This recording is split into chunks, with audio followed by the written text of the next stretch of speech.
మన దేవుడు మన యొక్క అపజయాల్లో మనకి విజయమును ఇచ్చే దేవుడు.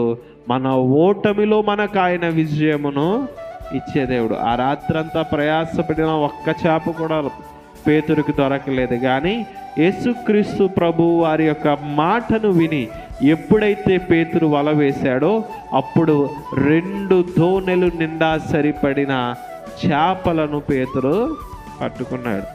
అప్పటి వరకు చేపలు ఎక్కడ ఉన్నాయంటే అదే నీటిలో ఉన్నాయి. పేతురు ఎక్కడ ఉన్నాడంటే అదే నీళ్ళలో ఉన్నాడు. వల కూడా ఎక్కడ వేశారంటే అదే నీళ్ళలో వేశారు.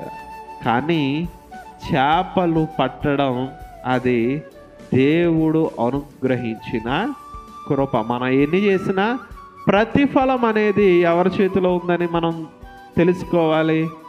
దేవుని చేతిలో ఉంది. మనం ఎన్ని చేసినా దేవుని యొక్క అనుగ్రహము లేకుండా, దేవుని యొక్క కృప లేకుండా, దేవుని యొక్క చిత్తము లేకుండా మనం ఏదో చేద్దామనుకుంటే బాబేలు గోపురం వలె మన పరిస్థితి తారుమారు తక్కరమారు అవుతుంది తప్ప దానివల్ల ప్రయోజనం అనేది, ఆనందం అనేది, సంతోషం అనేది ఉండదు అనే విషయాన్ని మనం గమనించాలి. అందుకే 127వ కీర్తనలు అంటాడు భక్తుడు, యెహోవా ఇల్లు కట్టించని ఎడల కట్టువారి ప్రయాసము వ్యర్థమే. దానిని ఎవరైతే కడతారో, దాన్ని ఎవరైతే పూనుకుంటారో వారు ఎంతగా శ్రమ పడినా, ఎంతగా కష్టపడినా, ఒకవేళ రాయి మీద రాయి వేసి మేము కడదామని అనుకున్నా సరే దేవుని యొక్క కృప లేకపోతే, దేవుని యొక్క చిత్తము లేకపోతే, దేవుని యొక్క ఉద్దేశము లేకపోతే ఆ